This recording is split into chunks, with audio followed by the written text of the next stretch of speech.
આણંદ જિલ્લા આંકલાવ સામૂહિક આરોગ્ય કેન્દ્રમાં હંગામો ડોક્ટર દર્દી વચ્ચે બોલાચાલી 112 પર કોલ બાદ પોલીસ પહોંચી।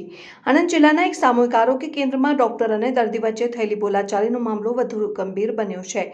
મળતી માહિતી મુજબ દર્દી સારવાર માટે પહોંચ્યા હતા ત્યારે ડોક્ટરના વર્તનને લઈને તણાવ ઊભો થયો હતો।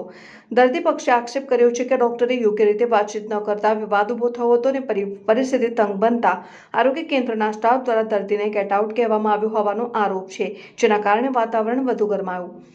મામલો બગડતા ડોક્ટર દ્વારા 112 પર કોલ કરવામાં આવ્યો હતો। કોલ મળતા જ પોલીસ તાત્કાલિક ઘટના સ્થળે પહોંચી ગઈ હતી અને પરિસ્થિતિને કાબૂમાં લેવા પ્રયાસ કર્યો હતો। પોલીસ દ્વારા બંને પક્ષને સમજાવી મામલો શાંત કરાયો હોવાનું જાણવા મળે છે। ઘટનાની જાણ થતાં સ્થાનિક લોકો પણ મોટી સંખ્યામાં આરોગ્ય કેન્દ્ર પર ભેગા થયા હતા। દર્દી અને તેમના પરિવારજનોએ ડોક્ટર અને સ્ટાફના વર્તન સામે નારાજગી વ્યક્ત કરીને ઉચ્ચ અધિકારીઓ પાસે યોગ્ય કાર્યવાહી કરવાની માંગ કરી છે। હાલમાં સમગ્ર મામલો આરોગ્ય વિભાગના ઉચ્ચ અધિકારીઓ સુધી પહોંચ્યો હોવાનું જાણવા મળે છે। અધિકારીઓ દ્વારા તપાસ હાથ ધરાશે તેવી શક્યતા છે।